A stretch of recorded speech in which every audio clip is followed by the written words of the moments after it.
Let's face it, the real estate market is absolutely crazy and it is very costly, so don't make these mistakes. Jeremy 99 Group, your favorite awesome realtor. Now, I'm going to be going over both buyer and seller mistakes. Make sure you stay around for the end of this list because the last on this list are pretty important. Also, make sure you drop a comment below. I want to hear from you. Have you made any of these mistakes? Do you have a recommendation on mistakes that you've made? I want to hear from you. Drop a comment below. Okay, so we're going to go back and forth between buyers and sellers. Let's start with buyers. Number one that I see big time buyers make is they don't get prepared or don't understand the market. You know, it's interesting. I just had 2 listings hit the market and I had buyers agents that would send me an email. Can you please tell me what my clients did wrong in their offer? A lot of times they wrote like list price offers when I'm telling them that there's multiple offers.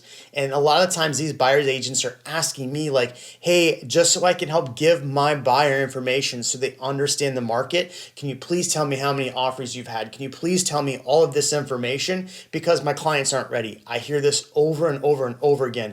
And our job as realtors when we meet with a client is to tell them and help them understand what's going on in the market.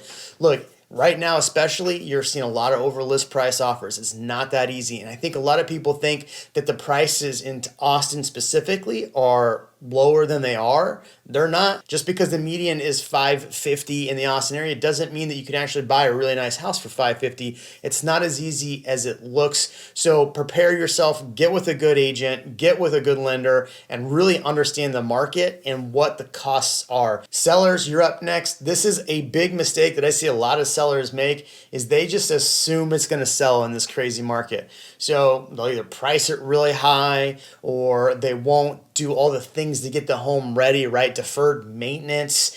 Their agent or whoever just goes out and takes cell phone videos or cell phone pictures of the house. When I see cell phone pictures on a house, I'm ready to write a low offer and really get in there and get a good offer in for my buyer clients. So do yourself a favor, get a good agent, figure out what you need to do to get the house ready. Make sure you're pricing it right. I mean, let's be honest. If you look at a lot of those Zillow or, iBuyer homes that have been sitting on the market, they don't look that great. They've got okay photos and the updates they did and the work they did doesn't always look good. And so you as a buyer walk in and go, okay, this is underwhelming. So get your home ready, go the extra effort because it will cost you money if you don't. Let's go back to buyers. Buyers not working with a really good lender and understanding the lending process. This is huge. It's huge for appraisals. It's huge for understanding the costs and not just rate. Now, look, you can use an online lender, go for it, but there's a lot of questions, especially if you're a first-time home buyer, that you're going to have throughout the process, and your agent can't always answer all the lending questions. I've seen buyers that they didn't understand what the closing cost breakdowns were because they didn't have a good lender.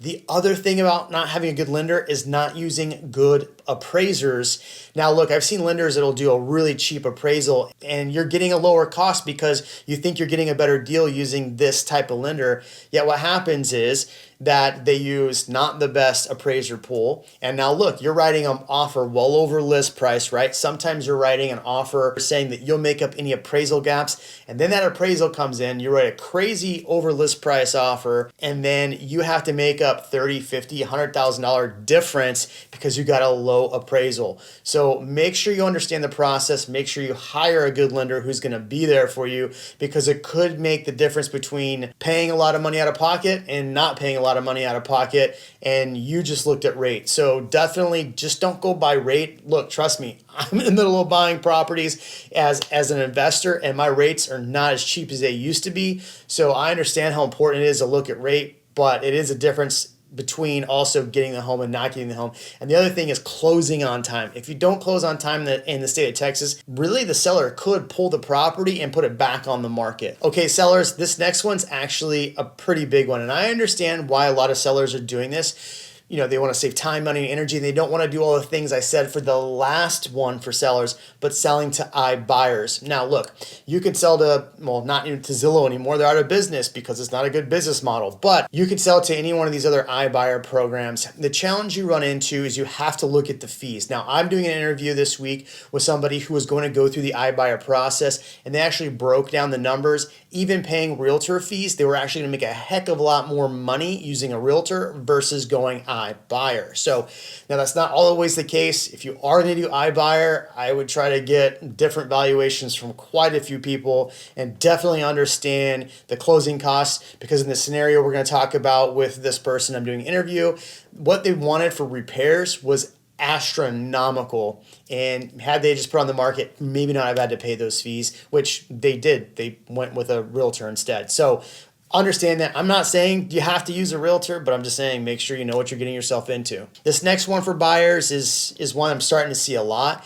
and that's assuming that you can call the listing agent and put an offer in with the listing agent and get the deal and not use a realtor for your side. Now look, you can do that if you want to, but just keep in mind that agent doesn't always want to just double in the deal, right? And the other thing I think people think is I'm saving the seller money by not having to pay the commission on that side. But the reality is a lot of times we're in multiple offers and the seller is going to make more money selling to somebody else versus selling to you. From a seller's perspective, why would I sell to you? And from an agent's perspective, my number one job is a fiduciary duty to my seller. In Texas, there's no double ending deals. You can't work both sides of the deals. It just doesn't work that way.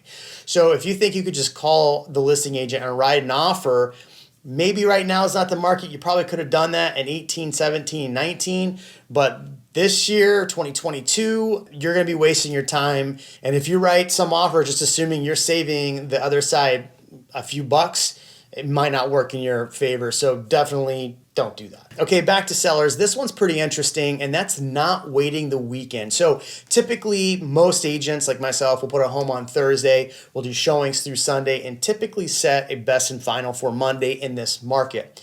Now, I noticed a home that I was actually going to write an offer on for myself. They put the house on the market on a Friday. Saturday, my wife and I saw it. I went, hey, we should go check this out tomorrow, and tried to set a showing. And guess what? They already put it under contract. What the buyer had done is just wrote some crazy over list price offer. Now, I actually had this on some of my listings recently where just people were throwing in spaghetti at the wall offers, trying to get us to take the offer before the end of the weekend. As a seller, you run into this. If that buyer just writes a crazy offer, they have an option period, they can still back out. So just because they wrote a crazy offer doesn't mean that they're going to stay unless they give no contingencies. So it might be better just to wait a couple more days, get some more showings, and get a highest and best offer in versus taking that. Now on the flip side, as a buyer, if you're going to write multiple offers on multiple properties, and this is what I saw on the listing side, the agent was just like, hey, we wrote multiple offers on multiple properties. You better accept our crazy over list price offer or we're going to go to another house. That doesn't give me confidence on the listing side with you and your client, right? And it doesn't give my seller confidence. So you as a buyer, if you're writing multiple offers, here's the other thing that can happen with that. Let's say two of them go under contract. Okay, great. But you're on the hook for earnest money on both, and you're on the hook for option money on both. And that could be thousands of dollars. So just be careful if you're writing multiple offers on multiple properties, because that is something that can happen, and I've seen people get in trouble with that. So just be careful. All right, the next one I'm going to go with both buyers and sellers, and that's knowing what the exclusions of a property are. And I've seen this go both ways. So let's say you walk into a house and it's got a bunch of stuff, right? So it's got a fridge, washer, dryer in it, but there's no mention in the MLS that fridge, washer, dryer convey. And you as a buyer think, okay, fridge, washer, and dryer convey. You don't say anything to your agent. You don't write it in the contract. Fridge, washer, and dryer aren't actually items attached, so they don't stay with the property. Now, as a seller, if whatever is attached is typically going to stay. So that's curtains, stay. Wall mounts for TV, stay. Your water filtration systems, they stay because they are attached by level of attachment. So if a buyer walks through, right, and you have all of these things that should have stayed, but you've taken them all out the day of closing, we're talking about a $5,000 water filtration system, $600 or $700, $1,000 worth of wall mounts, $2,000 worth of curtains. The buyer is going to be going, where's the security system? Where's this? I personally have had that happen where it just didn't get written in the contract, and then we're sitting there all trying to, at the last minute, figure out how to renegotiate this because either one side or the other side didn't say what was excluded. Now, sellers, you can write exclusions in the contract. These things are excluded, and if the buyer signs on them, yep, they sign on them. But a buyer, don't assume everything is going to stay, and make sure you ask, hey, I just want to verify, everything that's on here is staying. I'm gonna go back to sellers real quick because this one's super, super important. And that's make sure you know all of your payoffs on your home. I've seen several times where I've asked sellers like, hey, do you have any other liens on the home? And typically you can't see, as a listing agent, you can't see what the other liens are. Last minute, boom, liens are on the property, and whatever you think you were about to net isn't actually nettable, right? So I had this happen where I had a client thought they were gonna make $80,000 on a home, but there was a second lien for $40,000. We didn't know that. In fact, title company didn't even know that until like 5 days before closing. That seller walked away with 40 grand versus 80 grand because they didn't understand their liens. Because liens on homes have to be paid at closing or you can't close. And so that could hold up a closing as well. So know what those are. Okay, the last one on this list is really important for buyers, and this is the most important one out of all of these, is being nervous on your first offer and then end up costing you a lot of money at the end. And it goes back to the very first one we talked about, which was not being ready for the market. I've seen this over and over and over and over again where somebody comes in, or buyer comes in, they're getting ready to write an offer on a property, and I'm telling them, hey, look, if you want to be competitive on this offer, you're going to need to be 25 grand over list price. I've spoken to the agent. This is what they've said. This is what they're expecting. Here's where we got to go. And then they go, I don't know. Let's do 10,000 over. Okay. And then you don't get it and you're sad. And then you do that again. And then again. And then again. And now you've missed out on 8 homes. Keep in mind, prices have gone up in that time because that's pretty much the trend of what's happening.